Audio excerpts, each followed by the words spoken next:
देखिए, ultimate goal तो कोई भी राजनीतिक दल हो, चुनाव लड़ना, जीतना, सरकार बनाना, ये सब उसके एजेंडे में शामिल होता ही है। लेकिन फिलहाल हम जिस विषय पर आज बात कर रहे हैं, खास तौर से कालीचरण की गिरफ्तारी को लेकर, आपने धर्म संसद कहा। यहां मैं थोड़ा सा टोकना चाहूंगा कि वे दोनों ही संसद धर्म संसद नहीं थी। उन्हें अगर हम अधर्म संसद कहें तो ज्यादा बेहतर होगा। हरिद्वार वाली तथाकथित संसद में जो बातें कही गई वो किसी धर्म में स्वीकार नहीं हो सकती। कैसे कोई धर्म, किसी धर्म के अनुयायी, किसी धर्म के धर्मगुरु, किसी दूसरे धर्म के 20 लाख 10 लाख लोगों की हत्या का आह्वान कर सकते हैं? कैसे कोई धर्म और धर्म के प्रतिनिधि हमारे देश के ही पूर्व प्रधानमंत्री की हत्या का आह्वान कर सकते हैं? मुझे इस पर संदेह है कि वो धर्म संसद थी। कम से कम मैं उसे धर्म संसद नहीं मान रहा। एक तो निवेदन मेरा ये है। दूसरा, मेरा आग्रह ये है कि जिस विषय में बेनकाब होने की बात हम कर रहे हैं, तो दरअसल बेनकाब बहुत दिनों पहले हो चुका है। भारतीय जनता पार्टी का पूरा तंत्र और उसका जो विचार है वो सीधे सीधे गांधी के विरुद्ध है, गांधी के खिलाफ है। और आज कालीचरण की गिरफ्तारी के बाद दो बातें सामने आई हैं। एक तो मध्य प्रदेश के गृह मंत्री डॉक्टर नरोत्तम मिश्रा संघीय ढांचे की बात कर रहे हैं। उस पर उन्हें आपत्ति है कि एक इंटरस्टेट प्रोटोकॉल होता है पुलिस का, एक राज्य से दूसरे राज्य में गिरफ्तारी करने जब पुलिस जाती है, और मैं इससे सहमत हूं, बिल्कुल निश्चित तौर पर होता है। यही ये सवाल पैदा होता है कि भारतीय जनता पार्टी की जो केंद्र में सरकार है, माननीय नरेंद्र मोदी जी की जो सरकार है, क्या सचमुच पिछले 7 साल से वो संघीय ढांचे के का जो प्रोटोकॉल है, उसकी जो गरिमा है, उसका पालन कर रही है? बहुत लंबी फहरिस्त है पिछले 7 सालों में जो संघीय ढांचे के अंतर्गत जो फेडरल स्ट्रक्चर है हमारे देश का, उसका उल्लंघन करने वाले काम स्वयं माननीय प्रधानमंत्री ने कितनी बार किए हैं, केंद्र सरकार ने कितनी बार किए हैं। बंगाल का उदाहरण सामने है, महाराष्ट्र का उदाहरण सामने है। अनेक ऐसी घटनाएं होती रही हैं। माने अगर आप उस दृश्य को याद कर लें कि कलकत्ता में सीआरपीएफ के सामने बंगाल पुलिस लगा दी गई थी और क्या तनातनी थी, वो कैसा परिदृश्य था। कम से कम ये एक गिरफ्तारी, वो भी वांछित अपराधी, आरोपी की, अपराधी नहीं, आरोपी की।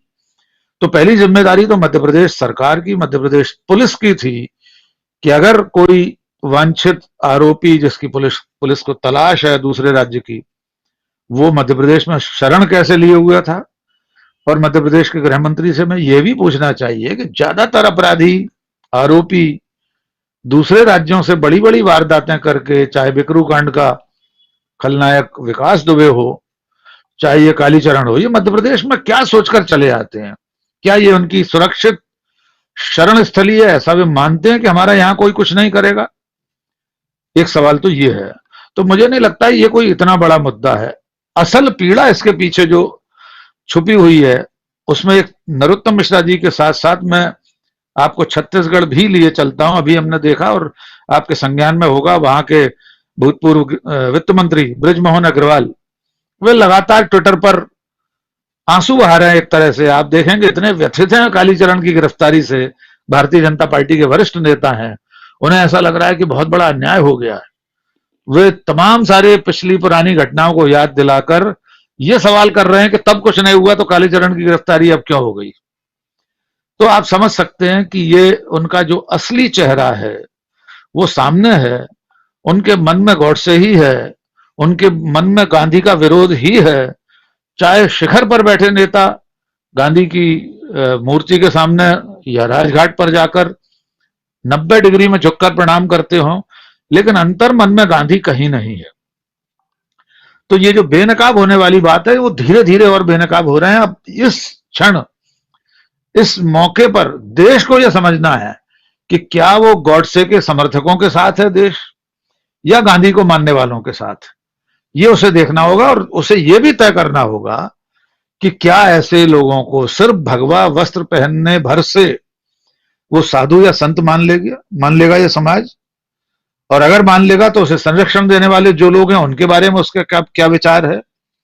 तो आप जैसे माध्यमों से ये सवाल भी जनता तक पहुंचना चाहिए, आखिर कब तक ऐसे घृणा और विद्वेष फैलाने वाले लोग धार्मिक संत माने जाते रहेंगे, और वे राजनीतिक दल जो गांधी के विरुद्ध खड़े हैं, हिंसा का समर्थन कर रहे हैं, उनकी चुप्पी और उनका बेनकाब होना, यह अब एक साथ साथ हो रहा है। उनकी चुप्पी ही उन्हें बेनकाब करती है, उनका मौन ही इस बात का समर्थन है।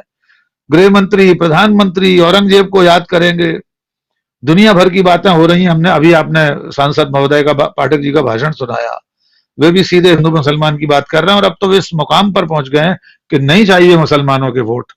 तो आप समझ सकते हैं कि ये सारी कवायद 5 राज्यों के चुनाव से पहले सीधे सीधे हिंदू मुस्लिम कर देने के लिए ही है, क्योंकि उनके पास इसके सिवा और कोई विषय बचा नहीं है। राजीव।